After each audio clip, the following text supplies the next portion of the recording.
Hoy retomamos el curso de pecados respetables que la semana pasada no hubo.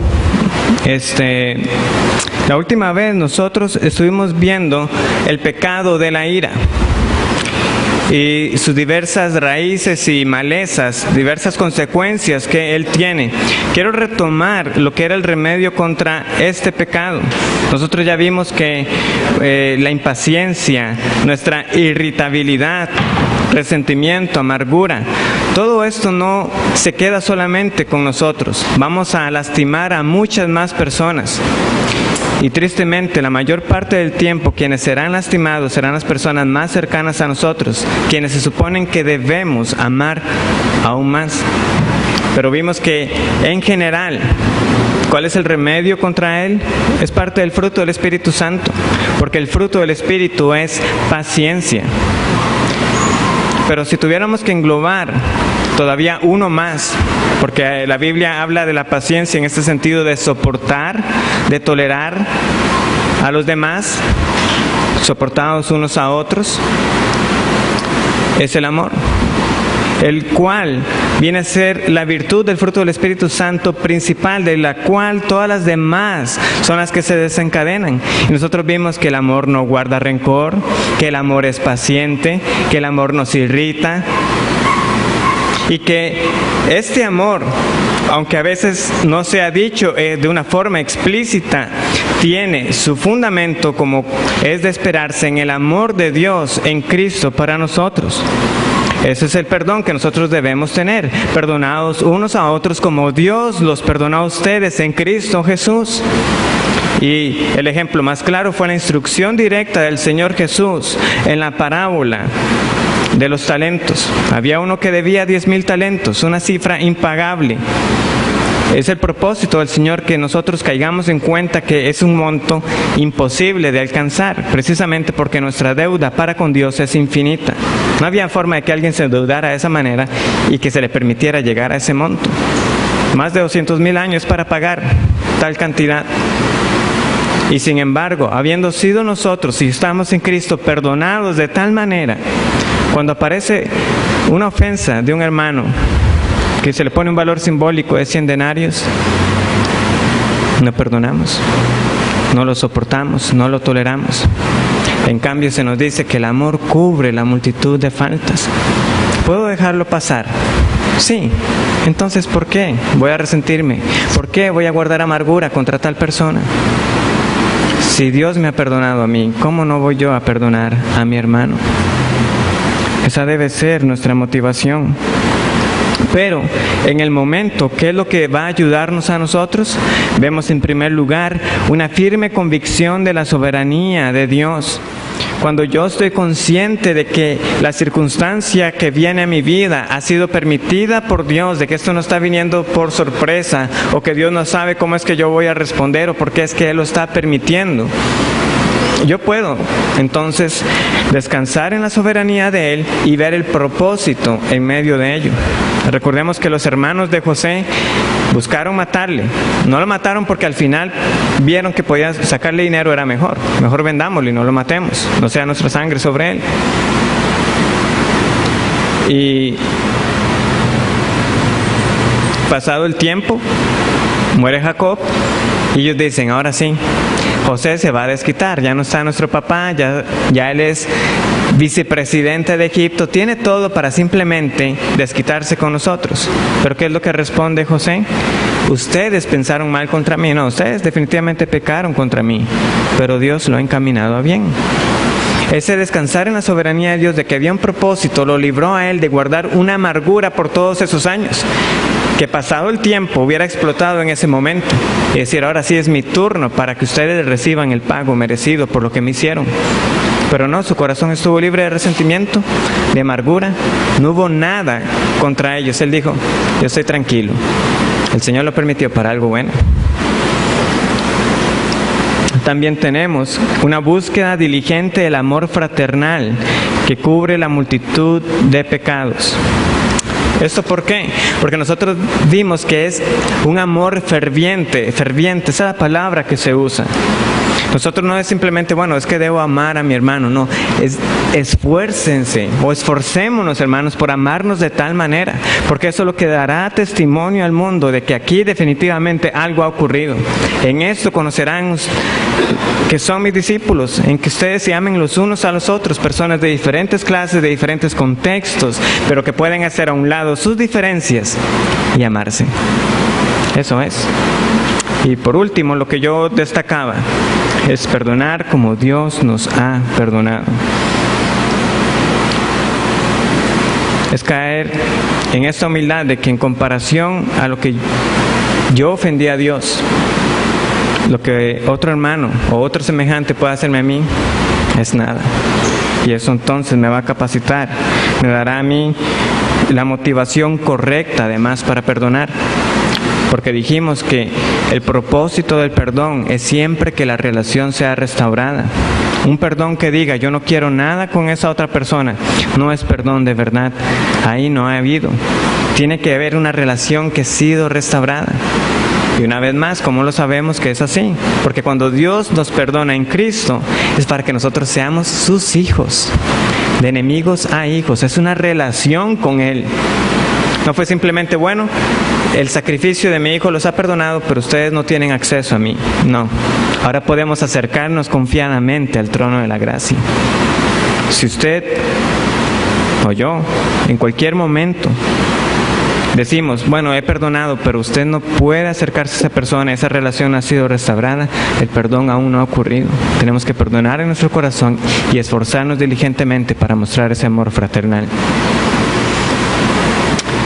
Con esto empezamos otro de los pecados respetables que viene en el libro, y es el juzgar a los demás. Es juzgar a los demás. Y yo aquí me adelanto, como el autor quizás expresa al final de este capítulo, si ustedes tienen la oportunidad de leerlo. Él dice, yo sé que algunos quizás no coincidan conmigo en la forma que voy a presentarlo. Tiene razón, es la forma en que él presentó los puntos al principio mostró también cuánto tengo yo que lidiar con este pecado del juzgar. Es porque es un pecado muy sutil, sumamente sutil. Se puede enmascarar como un celo justo porque la verdad sea predicada, porque lo correcto sea hecho. Y por eso en los círculos evangélicos más conservadores estamos en una situación que nos expone a que fácilmente caigamos en este pecado, pero no se limita solamente al contexto de la iglesia. La sociedad en general también es dada al juzgar constantemente, y que sus causas sean vistas como las causas justas y verdaderas por encima de las demás.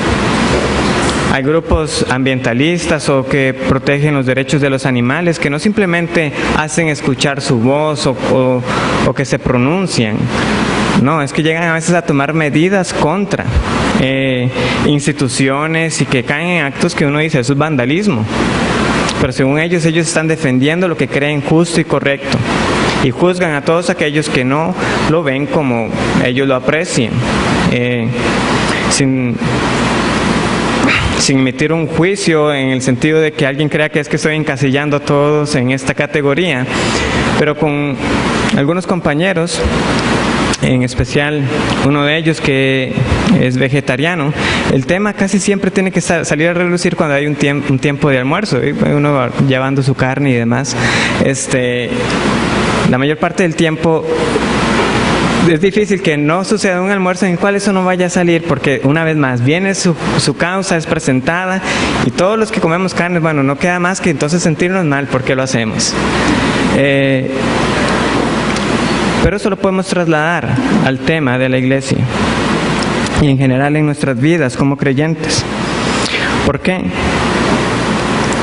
Porque cuando vamos a la Escritura, hay muchas áreas, sea dentro de la libertad cristiana o puntos muy menudos de la teología en la cual la verdad lo que hay que reconocer es, mira, mi convicción me ha llevado a esto, pero no es que la Biblia lo diga de una forma tajante que deba ser así, pero simplemente aplicando los principios bíblicos, esta es mi convicción.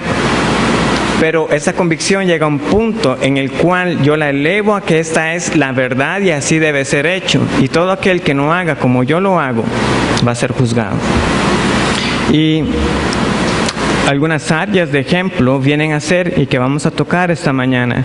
Es el vestido, la vestimenta, la liturgia, la temperancia, o versus aquellos que prefieren la abstinencia en cuanto a todo tipo de alcohol o licor. Y por supuesto, el juzgar a otros en cuanto a la doctrina. El tema no es sobre las ocasiones válidas para juzgar. El Señor Jesucristo lo dijo con claridad. No juzguéis según las apariencias, sino juzgad con justo juicio. Nosotros podemos juzgar.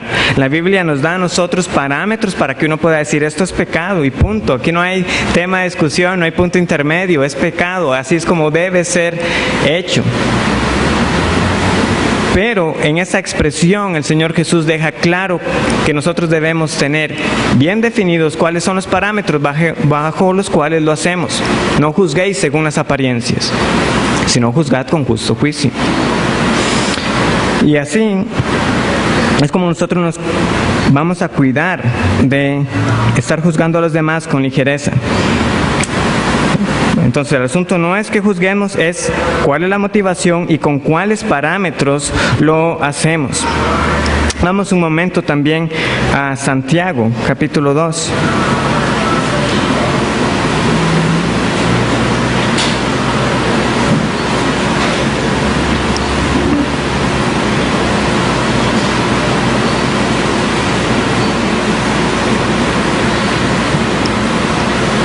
Dicen los versículos 2 y 13. Así hablad y así haced, como los que habéis de ser juzgados por la ley de la libertad.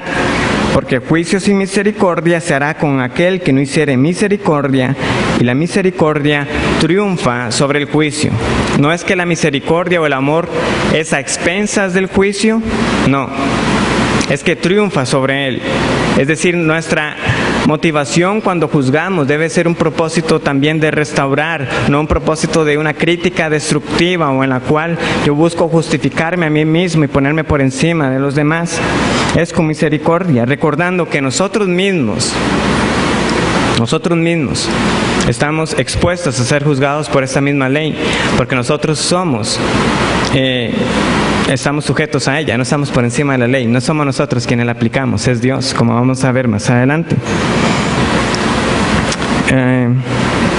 Este mismo principio de la misericordia en el juicio, también Cristo lo deja ver en Lucas capítulo 6, cuando Él dice, sed pues misericordiosos como también vuestro Padre es misericordioso. Y después de esto vienen las palabras respecto al juzgar a los demás. Está entonces en un contexto de la misericordia. Entonces veamos este caso, por ejemplo, en cuanto a la vestimenta. Para ubicarnos en el ejemplo que él pone, ya luego yo lo voy a adecuar. El autor dice que fue criado en esa década de 1950 para adelante, donde él dice que las personas cuando iban a los cultos iban vestidos apropiadamente, que los hombres iban con su traje, con su saco y su corbata, y las mujeres iban con sus vestidos. Pero él dice que a partir de los años de 1970, los hombres empezaron a cambiar esos pantalones formales por unos más casuales, y en vez de sus camisas con corbata, camisas abiertas, o simplemente no con corbata. Y en general ese proceso. Entonces, ¿qué fue lo que pasó en él? Dijo, ¿cómo puede esta gente vestirse de una forma tan irreverente? ¿Se vestirían de la misma manera si llegara el presidente a verlos? Y lo que llegó a mostrar en el corazón de él fue un juzgar a las personas. ¿Por qué? Porque él estaba igualando que la forma en que ellos se vestían era su forma en que ellos tenían su actitud hacia Dios, de que porque se vestían de esa manera, entonces que ellos eran también irreverentes para con Dios. El punto es que nosotros no podemos ver el corazón de las personas. Cuando vamos a la Escritura tampoco tenemos una instrucción específica de cómo es la ropa que debemos usar, más para la ropa que tenemos nosotros en estos días. Ahora, antes de que digan a qué queremos llegar, vamos a ver que sí hay principios. El punto es, de nuevo, no hay una lista, así es como se tiene que ir. y lo que no se vista de esa manera está vestido de forma inapropiada. Por supuesto, el no tener en consideración cómo yo me he visto para presentarme en el templo, para adorar con las demás, puede ser reflejo de una actitud también informal hacia Dios. Pero de nuevo, yo no puedo ver eso, ninguno de nosotros. ¿Por qué? Porque es un asunto del corazón. Con esto yo no estoy diciendo entonces que debamos promover que cada quien venga como mejor le parezca. No, vamos a ver que sí hay principios. Pero de nuevo, la convicción a la que el Señor me lleve a mí no es la misma a la que otra persona puede haber llegado en un momento dado. Y yo simplemente no puedo juzgar y decir, no, esa persona definitivamente no tiene temor de Dios por la forma en que está llegando. ¿Quién le hace pensar a uno que es así? Llama la atención que en Santiago 2, ¿cuál es el ejemplo con el cual él inicia? Versículo 2. Porque si en vuestra congregación entra un hombre con anillo de oro y con ropa espléndida, y también entra un pobre con vestido andrajoso, y miráis con agrado al que trae la ropa espléndida, y le decís, siéntate tú aquí en buen lugar, y decís al pobre, estate tú allí en pie, o siéntate aquí bajo mi estrado. ¿No hacéis distinciones entre vosotros mismos y venís a ser jueces con malos pensamientos? Lo que llama la atención en el contexto de esta carta, recuerden, estas personas habían sido exiliadas, dispersadas. Muchos de ellos habían perdido sus negocios, sus fuentes de trabajo original y precisamente servían a estos ricos. Pero resulta que habían unos que definitivamente estaban todavía en una situación peor de pobreza y definitivamente llegaban con lo único que tenían. Y él dice, ustedes a uno lo tratan de una forma distinta simplemente por la forma en que llega. Siendo ustedes mismos que también están en esa situación de pobreza, pero parece que no se necesita mucho para ya uno sentirse aparte, yo ya no soy de ellos. Y uno, no solamente juzgar, sino que vemos que ese juicio se va a asociar también con una conducta y un trato hacia esas personas. No es simplemente un asunto del corazón, es que cuando yo he juzgado a alguien, mi trato hacia él también va a cambiar. Y es eso lo que pasa, no se necesita mucho para uno sentirse que está en la posición para entonces emitir esas palabras de juicio sin misericordia contra tantos.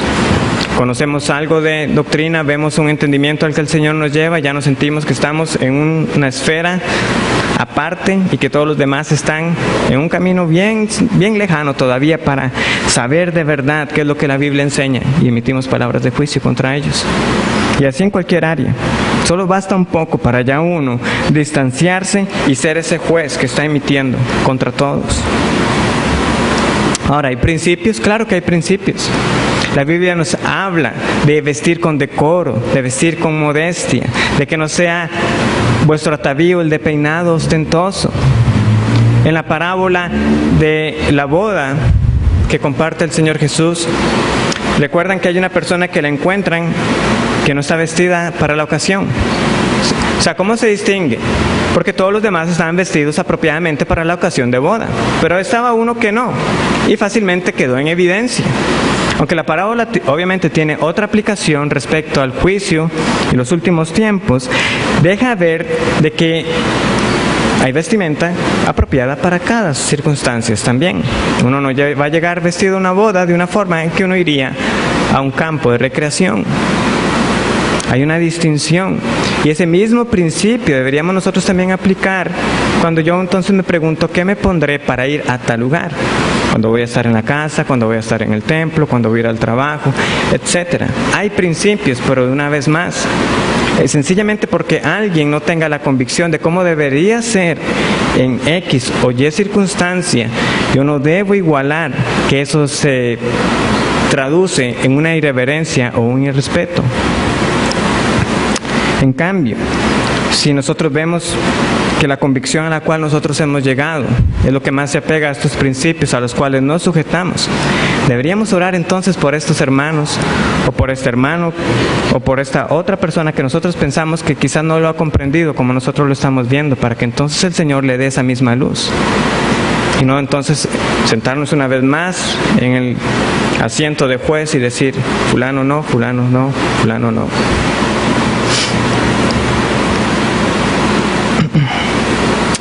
También lo tenemos en cuanto al área de la liturgia.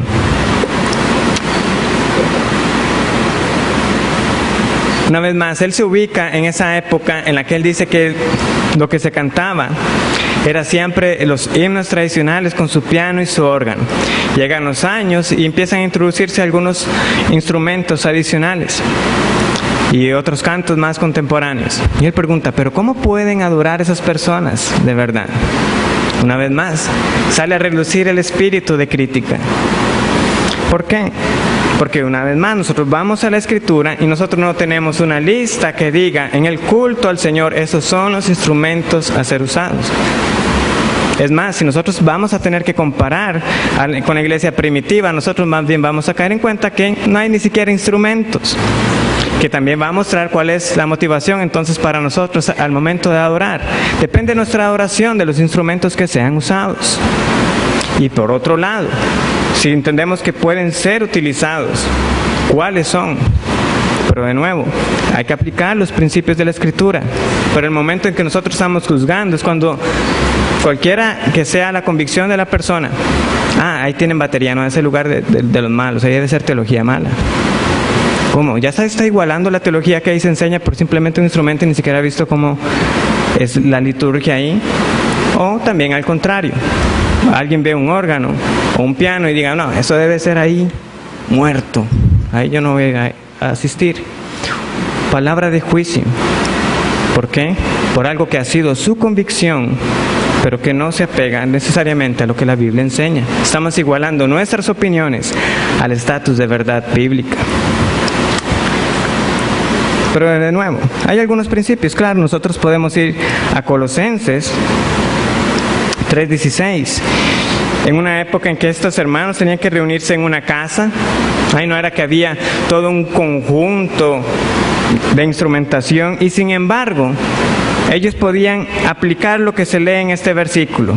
La palabra de Cristo mora en abundancia en vosotros, enseñándoos y exhortándoos unos a otros en toda sabiduría, cantando con gracia en vuestros corazones al Señor con salmos e himnos y cánticos espirituales. Porque no depende de los instrumentos. Y lo podían realizar. Eso es lo primero que deberíamos tener claro. Ahora, alguno dirá, pero ¿qué puede ser utilizado? Bueno, nosotros vemos en la Biblia también un principio acerca de una diversidad. Podemos ir a 2 de Crónicas. Vamos a buscar en nuestras Biblias. 2 de Crónicas, capítulo 29.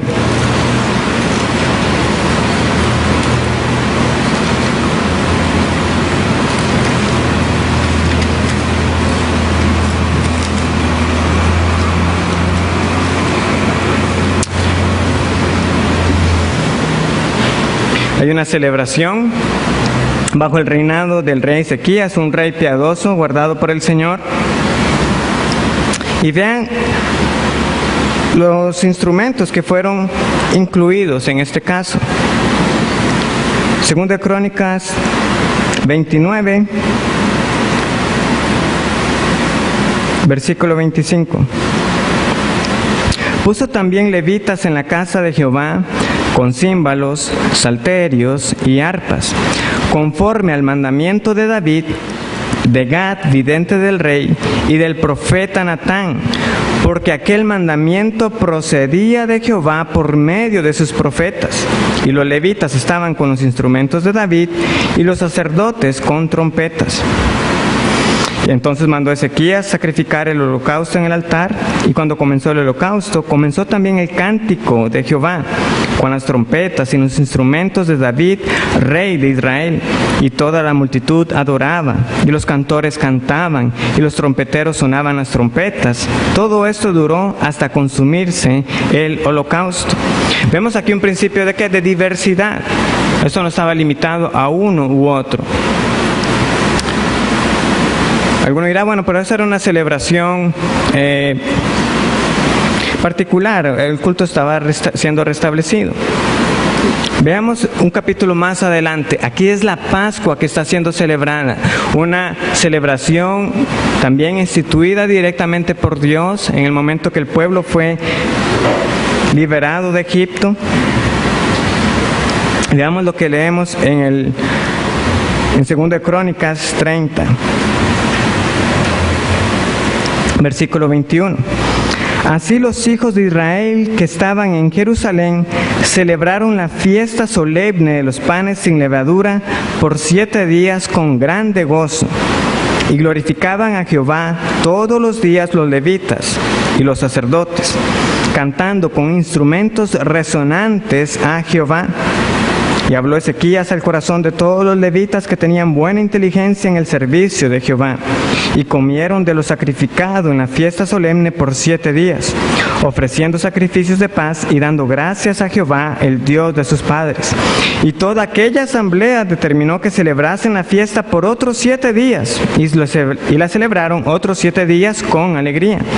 Porque Ezequías, rey de Judá, había dado a la asamblea 1000 novillos y 7000 ovejas, y también los príncipes dieron al pueblo 1000 novillos y 10,000 ovejas, y muchos sacerdotes ya se habían santificado.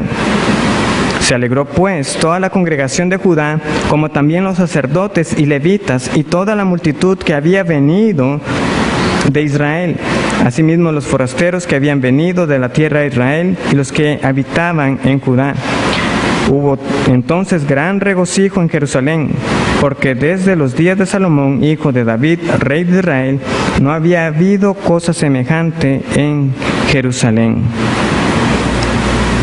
Ahora nosotros vemos que esta celebración fue descrita como una fiesta solemne, y sin embargo el gozo y la alegría tampoco estuvieron carentes de ella. Entonces, de nuevo, debemos reconocer que sí, tristemente hay un sector de la música contemporánea en cuyos cantos y composiciones tienen poco de escritura y mucho de humanismo.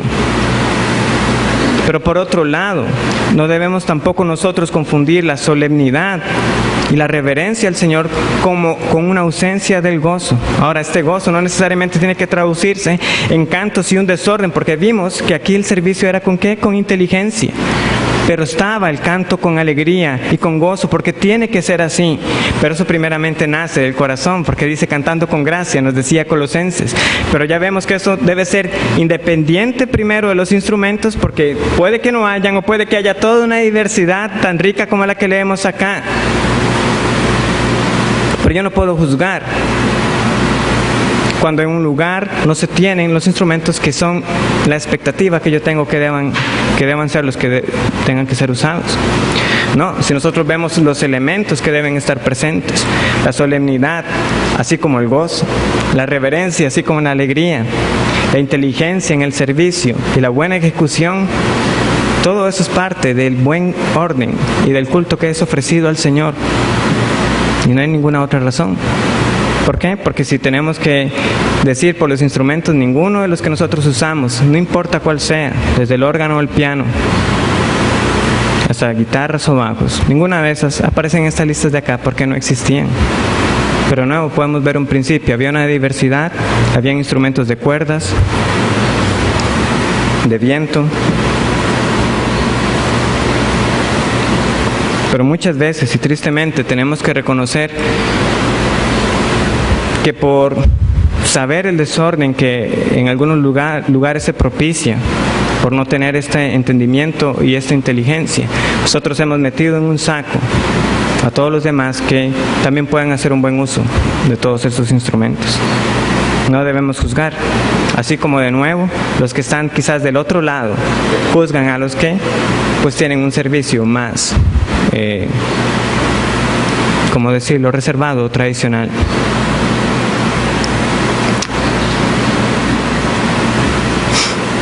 Algo similar podemos nosotros seguir agregando, pero debemos nosotros preguntarnos, ¿estoy realmente hablando de una convicción bíblica enseñada en las Escrituras o es simplemente una preferencia, una opinión? ¿En qué estoy basando mi juicio? Una situación similar tuvo que enfrentar el apóstol Pablo en a la iglesia que estaba en Roma. Vamos a Romanos capítulo 14.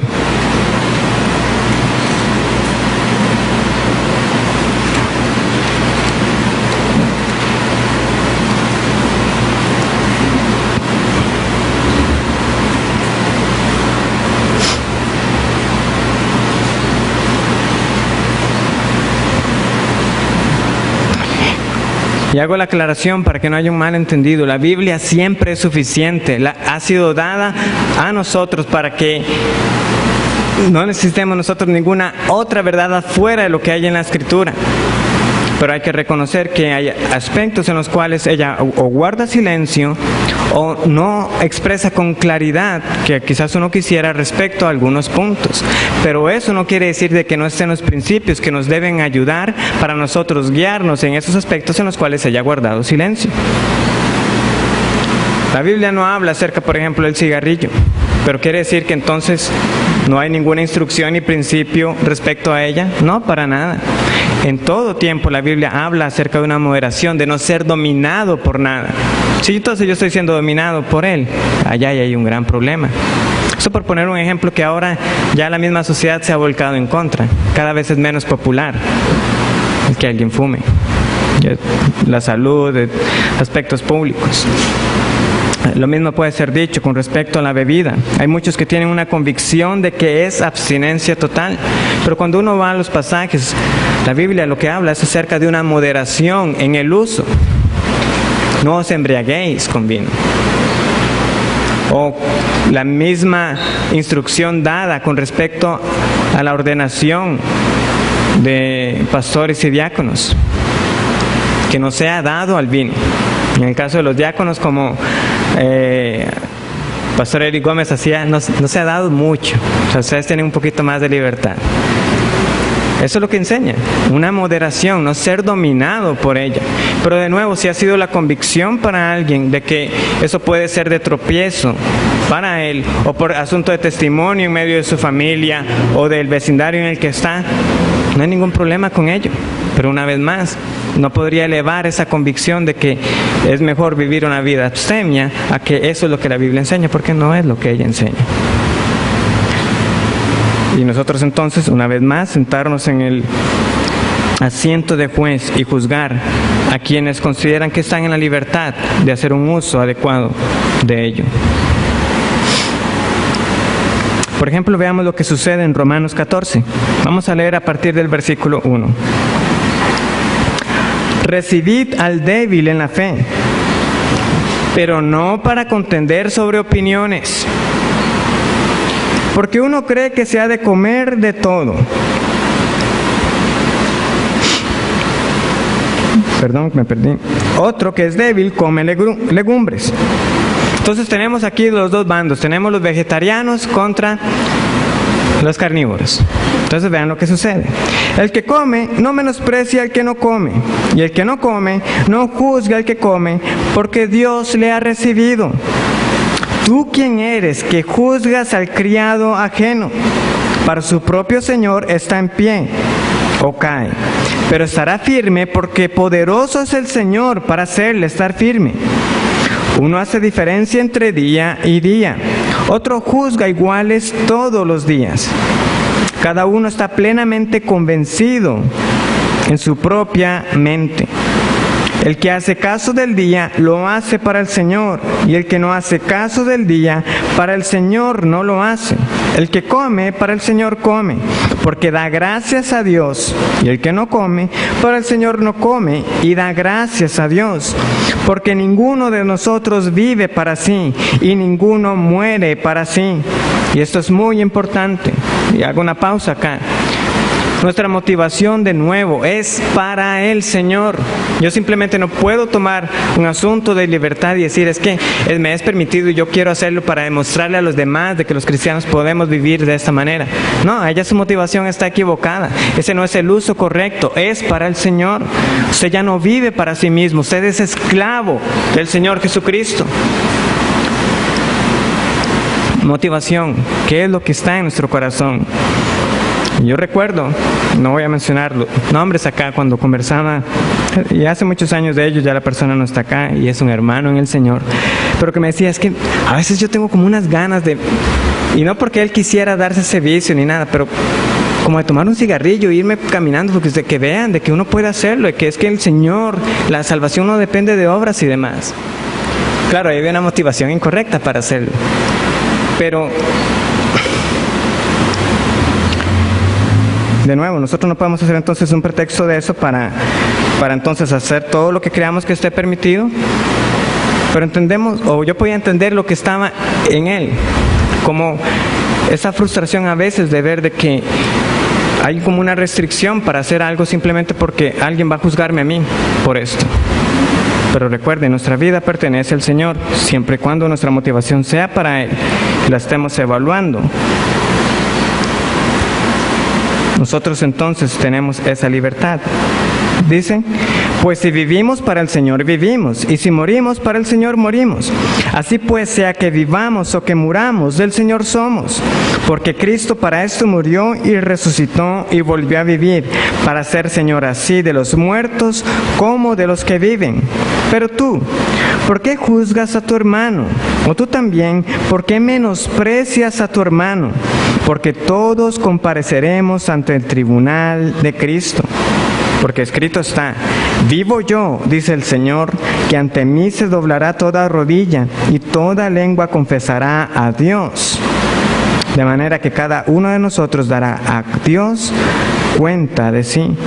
Así que ya no nos juzguemos más los unos a los otros, sino más bien decidid no poner tropiezo u ocasión de caer al hermano.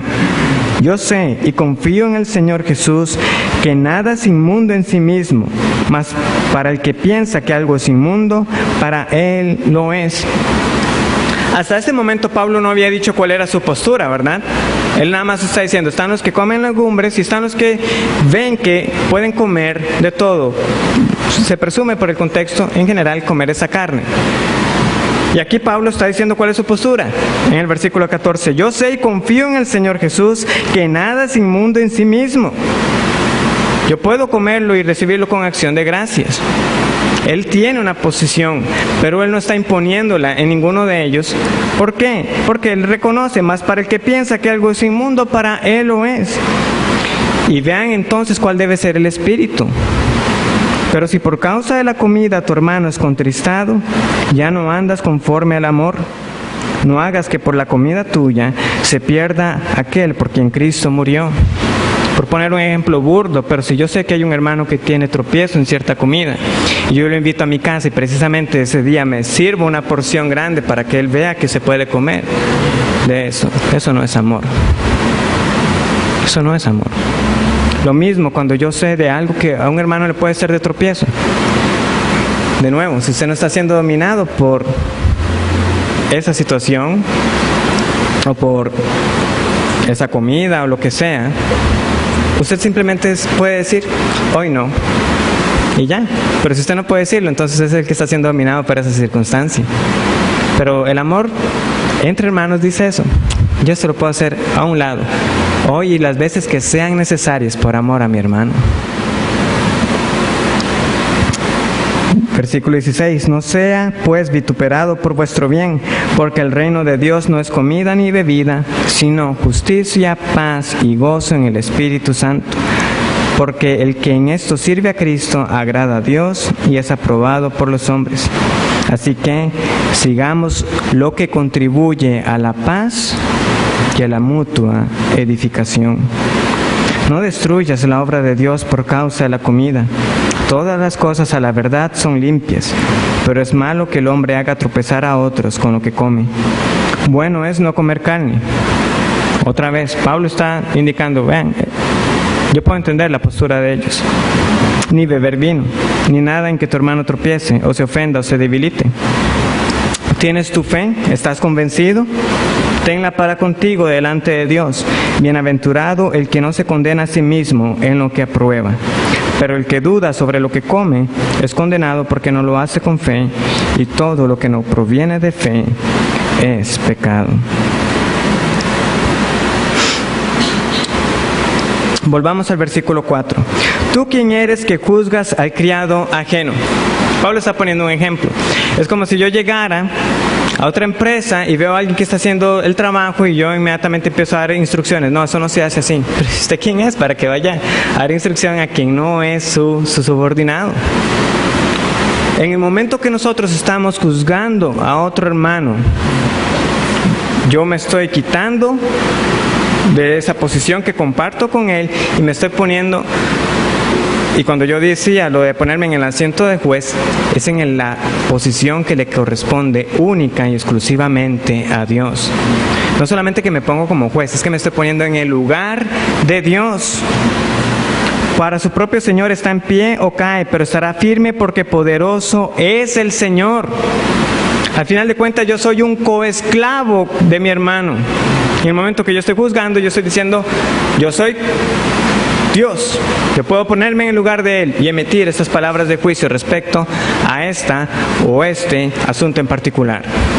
Es lo que yo estoy diciendo. Y esto la Biblia lo deja ver en muchas otras partes. Vamos a Santiago, capítulo 4. La gravedad del juzgar a los demás no recae tanto en el hecho de que yo haya juzgado al hermano. Es que yo me estoy poniendo en el lugar de Dios. Estoy teniendo la arrogancia de decir de que yo puedo juzgar mejor que Dios que debe ser hecho y que no. Santiago, capítulo 4, versículos 11 y 12.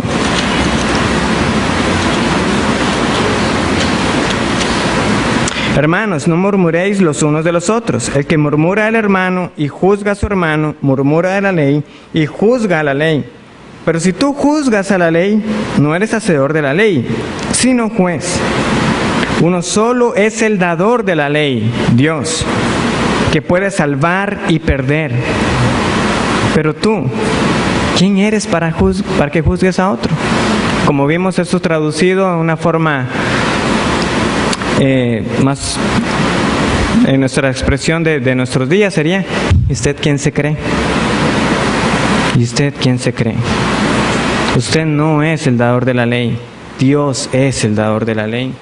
Entonces, hermanos, en este pecado lo que nosotros debemos reflexionar de la gravedad de él es que yo me estoy poniendo en el lugar de Dios, y eso sí debería a nosotros ponernos a temblar, porque es una gran osadía. Solo Él puede hacer salvar y perder. Él es el que la aplica justamente y debidamente. Yo estoy bajo la ley de Dios también. Otro pasaje muy conocido, el de Mateo 7, del 1 al 5, un principio similar. Nadie tiene una viga en su ojo. Eso es imposible. Pero presumiblemente el Señor Jesús está usando esa ilustración así como usaba la de los talentos. Así como es imposible que alguien se hubiera endeudado con los 10,000 talentos y que eso representaba nuestra deuda infinita para con Dios, esta viga en el ojo representa la seriedad del pecado del juzgar.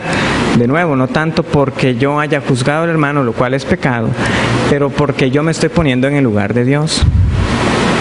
Es lo que está sucediendo. Nadie tiene una viga en el ojo. Nadie la puede tener. Pero cuando usted lo hace así de serio, es como si usted la tuviera. Porque se está poniendo en el lugar de Dios. Está tomando el papel que le corresponde a Él. Como les decía al principio, ¿quiere decir esto que nosotros no podemos juzgar? No, para nada, para nada. Cuando la Biblia habla de algo que es pecado, yo puedo decir, eso es pecado. Y ya no soy yo quien está juzgando, es la Biblia quien ha emitido la palabra de juicio. Nosotros tenemos muchos textos que nos dan descripciones del carácter de los hombres de los últimos días. Romanos 1, por ejemplo, del 24 al 32, todas las conductas que ahí son descritas son pecado y la Biblia lo llama así. No debemos tener ningún temor de llamarlo como la Biblia lo llama. Es pecado. Así ha sido determinado por Dios. Y yo puedo entonces emitir ese juicio. Lo que yo debo cuidarme cuando lo hago es que no sea hecho sin misericordia, que sea hecho arrogantemente, pensando que yo soy superior a ellos. Porque de nuevo es por la gracia de Dios que Él mismo nos rescató de una vida así. Pero si la Biblia lo llama pecado, es pecado. No hay que discutir nada más. Es la Biblia quien juzga, no nosotros, la palabra de Dios. En último lugar, está el aspecto doctrinal. Nosotros semanas atrás tocamos acerca de este orgullo que hay cuando el Señor le ha dado a uno un entendimiento de las Escrituras que otros hermanos aún no tienen. Entonces ya sentirme yo superior. Es que nosotros aquí sí entendemos la Biblia, aquí sí es predicada la palabra de Dios, como si en otros lugares tampoco fuera hecho. Eso es orgullo. Pero juntamente o posiblemente, junto con este orgullo, nosotros nos exponemos entonces al juzgar a otros que no comparten la misma postura. Y nosotros juzgamos porque esas diferencias doctrinales las trasladamos a otras áreas. Como no concuerdan conmigo en esto, en todo lo demás tampoco. Y yo voy a siempre buscar ocasiones en las cuales decir, en esto están mal, en esto están mal, en esto están mal. Y al final de cuentas, de nuevo, juzgar como si solo nosotros pudiéramos tener el entendimiento correcto en aspectos de doctrina. Ahora, con esto yo no estoy diciendo de que haya doctrinas que son tan centrales en las cuales nosotros no podemos ceder. Jamás. Hay unas de una vital importancia en las cuales nosotros debemos estar firmes y decir, no vamos a ceder. La muerte sustitutiva de Cristo, jamás vamos a ceder en ello.